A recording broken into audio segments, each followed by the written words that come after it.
les va? Bienvenidos nuevamente a Escenarios. Hoy se encuentra con nosotros para compartir su historia de vida Mariano Recalde, candidato a jefe de gobierno de la Ciudad de Buenos Aires, por supuesto por el Frente para la Victoria. Un placer tenerte, Mariano, de nuevo en Escenarios. Gracias por venir. Muchas gracias por la invitación. Bueno, como decimos siempre, detrás de el hombre que sos hoy, el político, y con esta responsabilidad tan grande de esta candidatura, hubo un niño.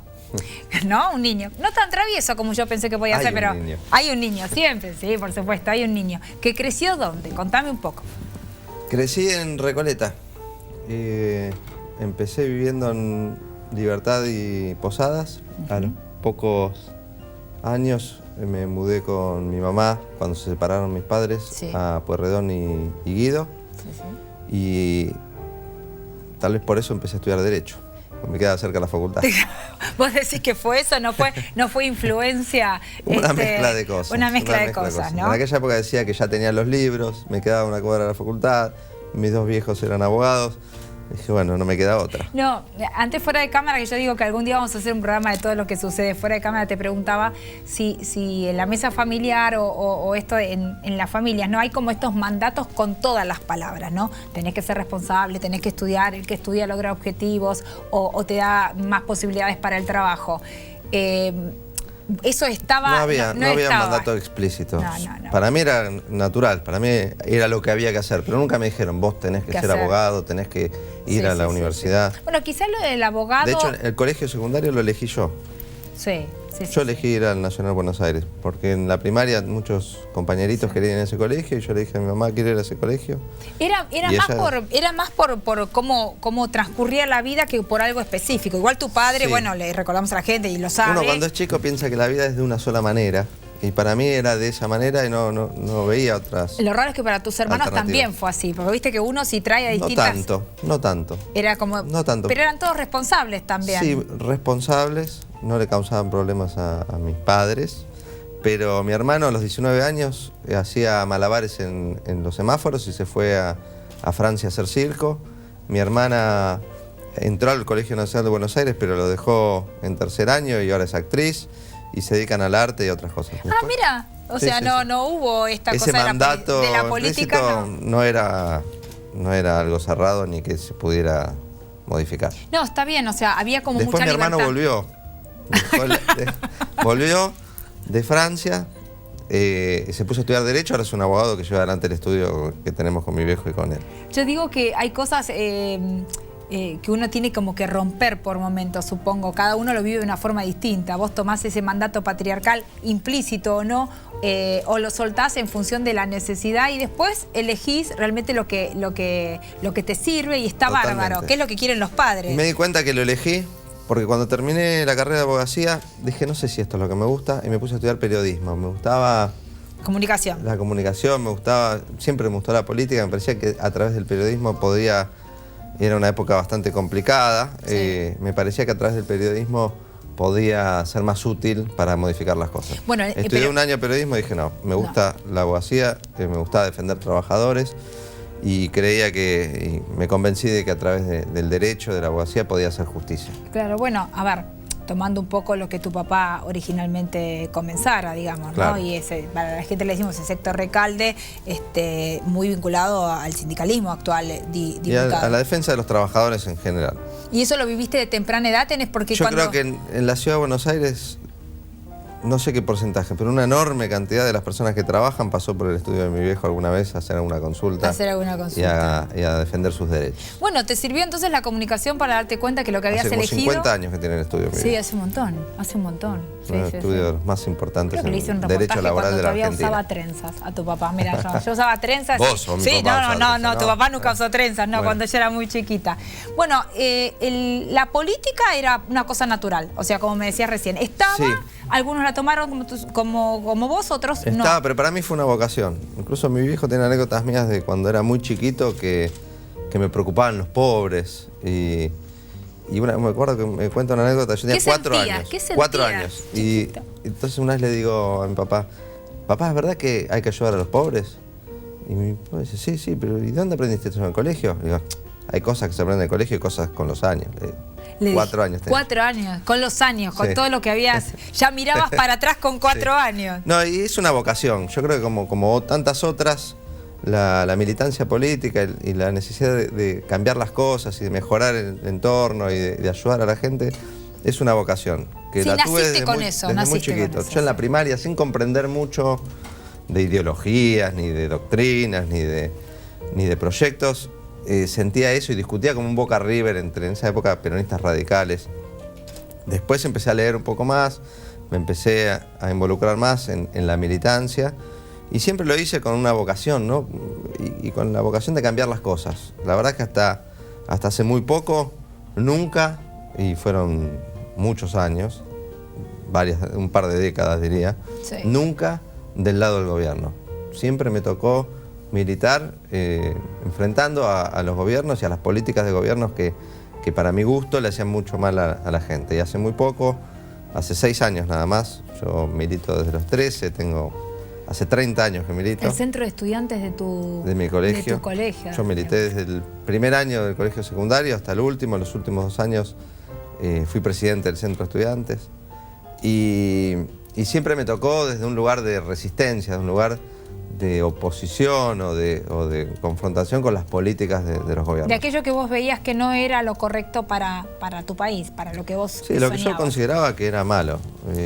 ¿Y soñabas con una participación activa? O sea, viste cuando uno es chico y empieza a perfilarse, ¿no? Cortás esto de empezás a armar tu psique, tu carrera, sí. ¿Qué te vas a dedicar? ¿Perfilaste esto de llegar a un cargo político? El militante político siempre sueña con poder gestionar algo y cambiar las cosas desde el Estado, que sí, claro, por lo menos para nosotros es la herramienta fundamental para cambiar las cosas. Pero la verdad que nunca pensé que ese sueño podía verlo hecho realidad. La verdad que no pensaba en esa época que estaba todo tan mal y cada vez peor, que en algún momento iba a haber un proyecto político que gobernara el país que me gustara y que me enamorara y que encima me tuviera como protagonista en algún momento. La verdad que siempre soñaba con esto, pero nunca pensé que se iba a hacer realidad. ¿Te veías más, como decías antes, en el estudio de tu padre defendiendo los derechos de los trabajadores en pos? Y esto de la igualdad, ¿no? Porque decías, si a vos a los 4 años, con apenas 4 años, Mariano, te preocupabas y entendías lo que era un niño pobre o alguien pobre, porque poner esa terminología en un chico de 4 años, ¿qué significaba para vos? ¿Qué sentías viendo a un chico pobre? Y ponerlo en palabras, eras un poco un niño adulto, digamos. A mí siempre, la verdad que no me acuerdo mucho más que esa anécdota porque me la cuentan, sí, pero siempre me molestó mucho la injusticia, siempre me molestó mucho. Yo siempre que había una situación de desigualdad me ponía en el lugar y me sentía mal cuando había uno más débil frente a otros que le hacían cosas o distintas situaciones de injusticia. Me molestaba muchísimo. Yo creo que estudié Derecho, ahora hablando en serio, sí. Por eso, porque pensaba y estoy convencido de que es una herramienta para hacer justicia. Lamentablemente muchos abogados entienden la abogacía como otra cosa. No lo hacen. Digo, yo quiero volver un poco al niño, porque si bien siento que hubo un niño grande, como muchos fuimos así, algo más de la política te gustaba y soñabas con ser jugador de fútbol, ¿o no? ¿No? Con la camiseta de Boca, porque yo siempre dije, Mariano es inteligente, con la camiseta de Boca puesta, jugar. ¿De qué? De lo que sea, de lo que sea. Pero a mí jugar al fútbol es algo que me encanta y ser profesional era un sueño que teníamos, creo que todos los que jugábamos al fútbol. Yo siempre pagué para jugar, siempre digo que pagué la cuota del club, pagué la cancha. Nadie te llamaba. Me pagaba la ropa. Y yo pensaba, hay gente que le pagan por jugar al fútbol e irse en un micro con todo el equipo. Me parecían cosas fabulosas, que las hice, como te decía, pagando. En el club, en el colegio, siempre ahora a distancia, mano en el corazón, porque acá esto es así. Viendo a distancia, ¿eras talentoso? ¿Habrías tenido una posibilidad en el fútbol? ¿O era más pasión y...? No, era más sacrificado que talentoso. ¿Qué tal? Claro. Lo mío era más de correr mucho que de hacer. No habías nacido con esa luz para el deporte. Era buen cabeceador, eso sí. Eso está bien. Era un talento que tenía. Vamos a hacer un corte y cuando volvamos me vas a contar cómo empezaste tu vida laboral y cómo llegaste hasta acá. No se vaya, que hay más escenarios.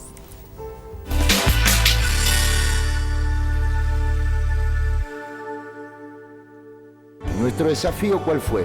Acercar la salud a la gente y la gente a la salud. Por eso creamos UPA 24 horas. Buenos Aires, Gobernación Daniel Scioli. Si somos exigentes con todo, ya es hora de ser exigentes y pedir la factura. Ay, tráeme la factura, por favor. Porque dar factura es una obligación, pedirla es tu compromiso y exigirla tu derecho. Así podremos tener más unidades de pronta atención, más policías en las calles y más recursos para la educación. Buenos Aires activa como nunca. Gobernación Daniel Scioli y ARBA.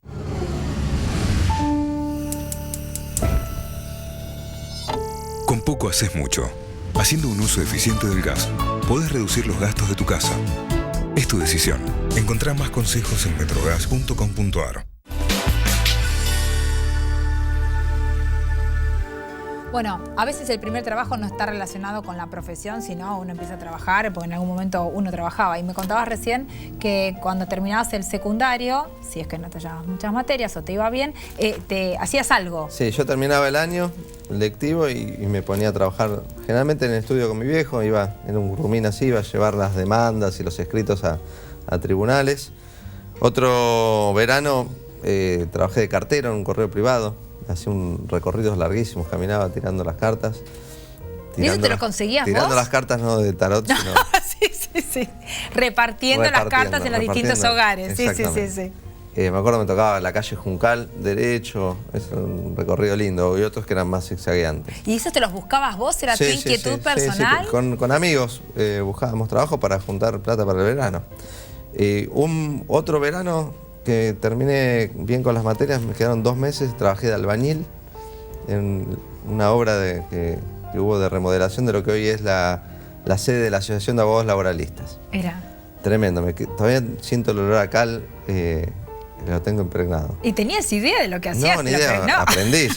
¿Aprendís? Sí, aprendí a hacer mezclas, a hacer pisos. Y después siempre ¿y tu mamá trabajé... qué decía de todo esto? Ella te apoyaba incondicionalmente, sí, le encantaba. Ahí tenía 16 años, la verdad que también chiquito. Claro. ¿Y dónde pasaban las vacaciones? ¿Iban todos, te ibas Íbamos muy seguido a Uruguay cuando éramos chicos, porque cuando mis viejos se tuvieron que ir del país en la dictadura, se fueron a un pueblito en Uruguay que se llama Atlántida, cerca de Montevideo, y a partir de ahí nos quedó la casa, un balneario muy lindo, muy tranquilo, íbamos todos los veranos. Después cuando llegué a la adolescencia, empecé a irme solo, me iba a Villa Gesell en carpa con mis amigos. Tenía 15, 16 años y me iba solo con mis amigos. Yo hoy a mis hijos no los dejaría. No, bueno, es otra realidad, decimos, ¿no? Que seguramente podrás cambiar si llegas a ser jefe de gobierno. Pero Villa Gesell desde esa época, todos los veranos siempre paso, aunque sean algunos días. ¿Y tu primer trabajo profesional así con... porque eso me parece que... Mi primer recibo de sueldo. Sí. Mi primer recibo Aparte, de sueldo, ojo que tenemos que tener las cosas en papeles, ¿no? Los papeles bien. Bueno, en el correo estaba en negro, en esa obra también. ¿Era menor de edad o no? En esa época, 16 años, te tomaban con... se puede trabajar. Se podía trabajar. Y todavía hoy con 16 años se puede trabajar. Pero con recibo de sueldo fue con papá. No, el primer recibo de sueldo yo, mucho después empecé a trabajar con mi viejo. Mi primer recibo de sueldo fue en tribunales. A los 19 años, me acuerdo, entré a trabajar el día después de mi cumpleaños. El 9 de abril del 91 empecé a trabajar en tribunales. Y la emoción de tener mi primer recibo de sueldo, y yo me acuerdo que era muy peronista, me quería afiliar al sindicato y afiliarme al sindicato. Una emoción enorme. Y ahí trabajé 13 años en tribunales. 13 años, un montón. 13 años, sí. Una carrera importante dentro del Poder Judicial. Y en el 2000... Habías entrado, yo creo que el recibo de sueldo era entrar a la adultez. ¿O no? El recibo de sueldo ya eras hombre. Ya eras hombre. Me acuerdo mucho tener el primer recibo de sueldo a mi nombre, un sueldo, tener mis propios ingresos. Significaba muchísimo. Paralelo a eso ya estabas estudiando Derecho. Ya estaba estudiando Derecho. O sea, estabas trabajando relacionado con lo Trabajaba en tribunales, me levantaba muy tempranito, me tomaba el 102 en Las Heras hasta tribunales, o el 17, depende qué edificio trabajara, porque cuando trabajaba en Diagonal y Maipú me tomaba el 17, y si no el 102 a tribunales.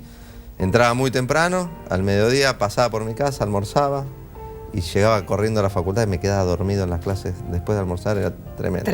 Tremendo. Hacías la siesta en las primeras horas. Sí, me costaba mantenerme despierto. No sé si a uno le habrá pasado, levantarse muy temprano y almorzar es Sí, no, además si almorzás Es malísimo. pesados, si Es almorzás malísimo. pesado es malísimo. Es malísimo. Y eso lo hiciste, bueno, la facultad la terminaste antes de los 9 años que trabajaste en tribunales. Sí. Yo me recibí a los 4 años y medio le hice muy rápido la carrera. Y eso de ese paso rápido por la comunicación, ¿cómo fue? Que vos me decías, sí, porque no sabía bien si el derecho era, pasaste por Terminé comunicación. la facultad en el 95 y al año siguiente me puse a estudiar periodismo en TEA. Hice un año, casi un año, 2 semanas antes largué y decidí Dijiste no. continuar con la abogacía. Hice posgrados, hice posgrados en la UBA, hice posgrados en el exterior, después hice la carrera de doctorado, me doctoré. Y en toda esa época, desde que me recibí, empecé a dar clases. Primero en CBC y después en la facultad, en distintas materias. Sí. Y sigo dando clases en la Facultad de Derecho y también en la actualmente Facultad de Ciencias Sociales. Actualmente y en este sigo momento de yendo. campaña también, sí. Sigo sí, yendo a dar sí, clases seguís. lunes o jueves, 8 de la mañana, me ven ahí en la Facultad de En la Derecho. facultad. ¿Cuándo es que deciden, porque supongo que la decisión fue tomada entre los dos, trabajar o apoyarlo a tu papá? O trabajar con tu papá. ¿Cómo fue? No, él me insistía mucho ¿Y que vos me vaya decías? con él. Él siempre quiso que yo trabaje con él. Y yo quería hacer mi carrera.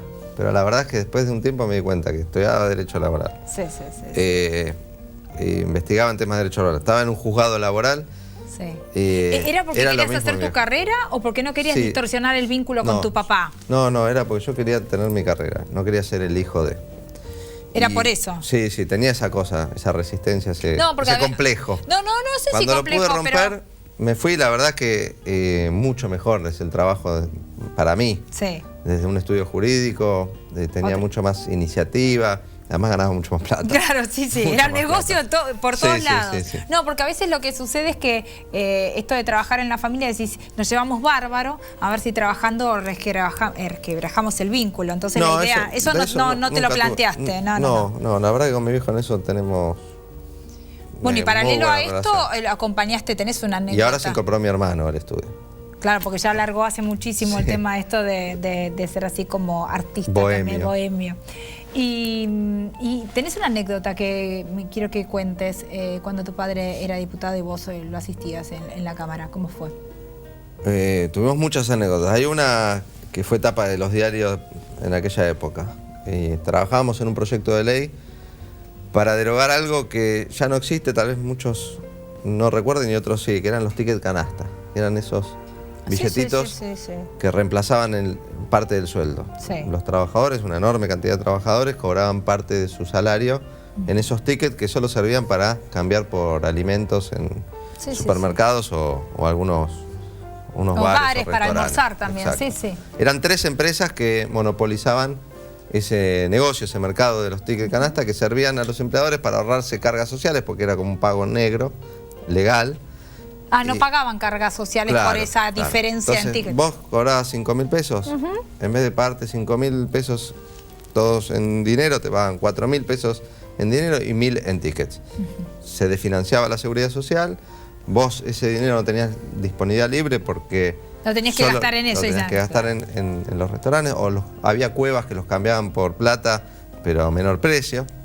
Eso nunca Era un supe. negocio muy especulativo que le servía fundamentalmente a esas 3 empresas que aparte le cobraban comisión a los supermercados, a los restaurantes, le cobraban comisión al empleador y si el trabajador lo quería cambiar por plata también. Era un negocio de unos vivos. Y cuando avanzaba el proyecto de ley, vinieron los representantes de esas empresas a ofrecernos una coima para frenar la ley. Divino. Sí, la verdad que no es una situación nada agradable cuando te ponen en esa situación. Ofrecían $20 millones para que en lugar de poner ese proyecto de ley, cambiáramos un artículo y hiciéramos obligatorio el pago de los tickets también en el aguinaldo. Entonces aumentar el volumen de negocio, que en ese momento, me acuerdo que en ese momento eran si te estaban ofreciendo 10.000 millones de pesos al año. O sea, $20 millones era un montón, pero en realidad era una moneda para ellos al lado de los beneficios que iban a obtener. Entonces, ¿qué decidimos hacer? Que vuelvan otro día a ofrecernos y ahí yo me puse una cámara oculta en la corbata. ¿Hiciste trabajo de investigación? Sí, ¿Viste que te sirvió la comunicación? Sí, hice algo que no fue nada lindo, pero bueno, hubo que hacerlo y lo filmamos, lo grabamos, presentamos las pruebas en la justicia y desde ese momento, hace 7 años, se está tramitando un juicio en el que ellos ya pidieron una probation, como confesando el delito, y se la denegaron y está tramitando y pronto será el juicio oral. Bueno, a ver, Y lo cierto es que no solamente frenamos un intento de soborno de empresarios muy poderosos, nos mandamos a la justicia, sino que lo que más me importa es que salió la ley. Y que, bueno, y que ahora no existen más los tickets canasta. No existe más. Igual yo hace años que no los veo circular, puede ser Porque que no. no. Hace años que no los se veo puede, circular. ya no. Un día desaparecieron. No tiene más validez. Si uno paga ticket canasta, tiene que hacer los aportes Sí. como si fuera dinero. Y tiene que ser por encima del salario del convenio. No se puede pagar una parte del salario en esa moneda. Entonces ya los Ya empleadores dejó no de les ser interesa. negocio. Dejó Claro. de ser negocio, claro. Y bueno, y siguió tu carrera. Sí. Seguiste. ¿Y cuál fue lo otro que hiciste? Seguí en el estudio jurídico muchos años, trabajando, asesorando a mi viejo en el Congreso, estudiando el mundo del trabajo, proyectos de ley. La verdad que se modificaron muchas leyes laborales en estos años, muchas por iniciativa de mi viejo, todas leyes que favorecieron a los trabajadores, ninguna ley que nos tuviéramos que avergonzar, como pasaba en otras épocas con las leyes laborales. Ninguna ley que haya impedido que las empresas sigan creciendo y ganando dinero. O sea, leyes que eran en beneficio de la sociedad. Y en un momento de mi trayectoria, mientras tanto yo seguía militando en la universidad, asesorando sindicatos, la presidenta me convocó en el 2009, mediados del 2009. Contame cómo fue la llamada telefónica, porque que te convocó ya lo sabemos. Yo viste que acá queremos los detalles. ¿Cómo fue que me llamaron, me dijeron, la presidenta quiere que te hagas cargo de una gerencia de aerolíneas argentinas. Entonces, ¿qué una gerencia? Sí, en lugar de ALAC. Entonces digo, bueno, así que pasaba a otro lo puedo lado. Consultar, hablo con mi viejo y digo, me ofrecen... Pero sonó el teléfono de la oficina y te dijeron, hola, ¿qué tal? Sí. ¿Vas a tener una reunión con la señora Presidenta de la Nación? Sí. ¿O No, te dijeron si decís directamente? que sí, a las 7 de la tarde te esperan en casa de gobierno. Ah, querían saber si te interesaba la propuesta previo a ir, Claro. no ir directamente. Claro, claro. Y le cuento esto a mi viejo y me dice, no, es un bolón, ¿qué es eso? No te puedes meter ahí. Y digo, pero no puedo decir que no, yo estaba muy comprometido con el proyecto, siempre desde afuera, pero... Fue muy sorpresivo. Muy, y además con sí, un cargo sí, sí. alto, finalmente termina siendo la presidencia de Y Aerolíneas esa Argentinas. misma tarde fui a la casa, es la primera vez que entraba a la Casa Rosada en mi vida, no sabía ni por dónde se entraba. Fui a una garita a un policía y le dije, vengo a ver a la presidenta, yo me van a sacar carpiendo. Y me dice, ¿qué es su nombre? Tú, bueno, a ver, fui pasando y ahí me entrevisté con la presidenta por primera vez. Me dijo, mirá, va a haber unos cambios en el gabinete. ALAC, que está a cargo de aerolíneas, va a pasar al Ministerio de Justicia. Quiero que te hagas cargo vos, pues te conozco, sé tu historia. Me contó, me dijo, vi lo que hiciste con los tickets canasta, sé tu especialidad y sé que sos un cuadro político. Quiero que conduzcas la empresa para este lado. ¿Cuántos años tenías en ese momento? 37. No era ningún chico tampoco. Bueno, pero digamos que 37 años antes de cumplir los 40, asumiste la responsabilidad, pero está bien, hoy todos son muy jóvenes. A esa edad, Sergio Massa fue jefe de gabinete. Nadie dijo, ay, qué chico que era. No, pero no lo digo porque vos seas chico o no, digo, en general pienso que cualquiera con 37 años asumiste una responsabilidad muy alta. No, era una responsabilidad enorme para una hasta persona de cualquier edad. Sí, de cualquier edad. Sí, por lo la que verdad que era implicaba un en ese desafío momento. tremendo, una empresa que estaba en una situación muy complicada, con muchos problemas sindicales fundamentalmente. Creo que esa era la expertise que yo iba... Sí. Pero problemas de operación, problemas comerciales, problemas... Estabas comprando un problema un importante. aeroparque lleno de conflictos. Y hoy tenemos un aeroparque lleno de pasajeros. ¿Y cómo surge la candidatura a jefe de gobierno? Es un proceso... Porque yo una vez te pregunté, Sí. yo no soy de hacer proyectos largoplacistas, estoy muy ocupado, mi presidente me dijiste, en el camino vamos a contar también que hay una esposa, 2 hijas maravillosas y vamos a contar que tu segunda hija no se llama María Cristina, como dicen, se llama Sara y que tuviste recientemente hace 2 meses un varón. Mi tercer hijo, el primer varón. El primer varón. Sí, María Eva, no María Cristina, para que la gente sepa. Pero en el camino de eso, vos me dijiste, yo estoy tan ocupado con mi presente que no tengo una mirada largoplacista, no es mi forma de ver las cosas. Por supuesto, yo estaba abocado a la gestión de Aerolíneas Argentinas y dedicado de lleno. Nunca dejé de hacer política ni de... Sí, de mirar a futuro, ni de pero mirar, ahí... ni de pensar en los problemas de la ciudad donde vivo. Me interesa todo lo que tenga que ver con con el mundo que me rodea. Me interesa mi país, me interesa mi ciudad, pero me interesa hasta mi edificio. Yo me intereso por las cuestiones que pasan en el consorcio. Trato de que se resuelvan las cosas como me parecen más justas hasta en ese lugar. Y también surgió. Y siempre seguí participando de las reuniones, de mi agrupación, del Frente para la Victoria. Participamos de la interna del Partido Justicialista porque me interesaba ser parte de lo que es la columna vertebral del kirchnerismo en la ciudad. Y bueno, se fue dando y en un momento los compañeros me propusieron que sea yo quien encabece una lista como precandidato dentro del Frente para la Victoria. Y después, en las elecciones primarias, el conjunto de los kirchneristas me eligió a mí para ser el candidato.